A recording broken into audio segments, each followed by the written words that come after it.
Hello guys, and get ready for a sarcastic Anna regime, because how else can we discuss these professional burnouts among the Russian generals? Another one, General Moskalik, was neutralized today in Balashikha near Moscow after the explosion of a car. Previously, he was responsible for the strategic planning of the Russian military operations, or should I say Russian war crimes, in Ukraine.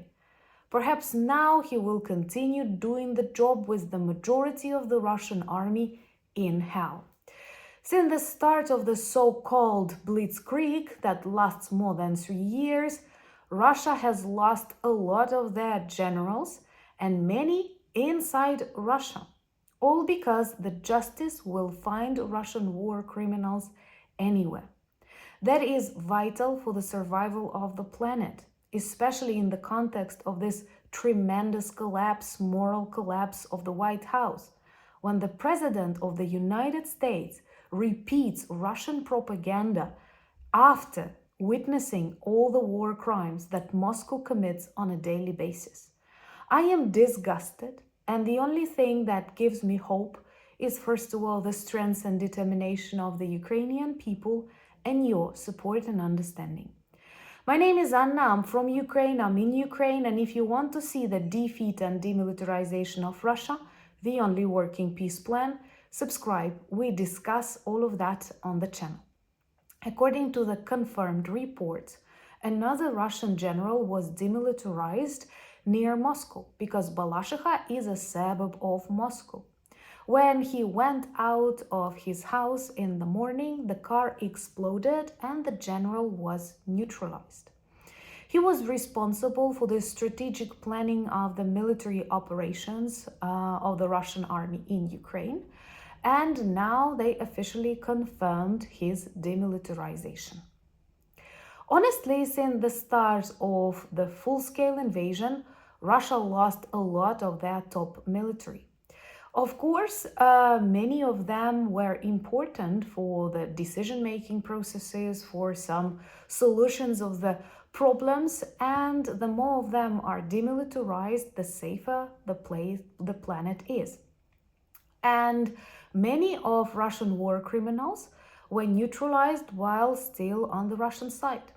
I'm sure you remember how in December 2024, another Russian general, Kirillov, was neutralized in a very similar way after the explosion of a scooter that was parked near his house. Soon Russia will reach 1 million of soldiers in hell, and of course they need generals there. That is quite understandable. What is bad that in this context of constant Russian losses, of serious problems that they experience with weapons, with armored vehicles, confirmed by various international intelligences, we have Donald Trump in the White House who does everything to save Russia.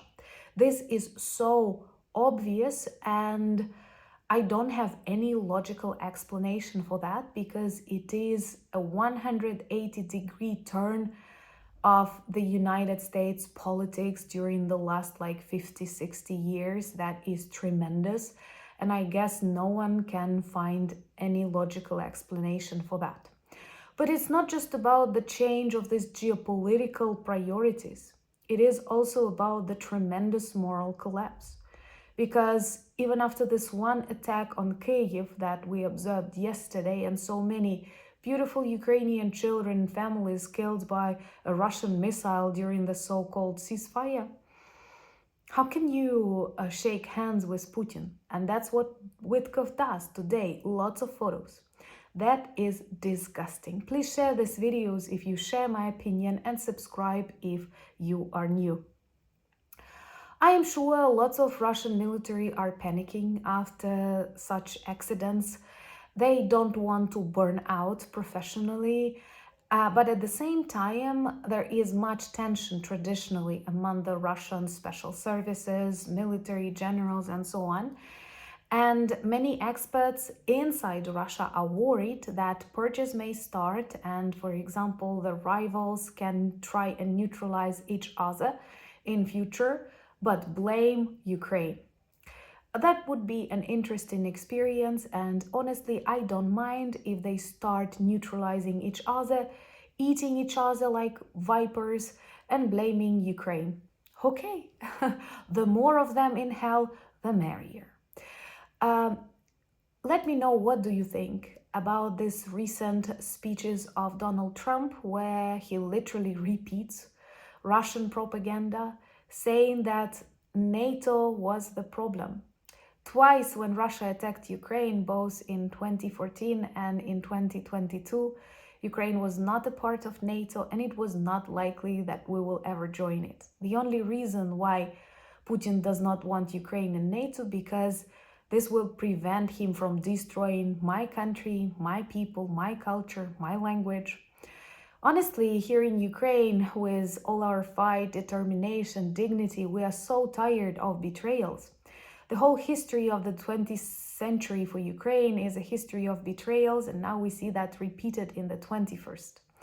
But trust me, the results will be deadly if Putin is appeased, not just for Ukraine.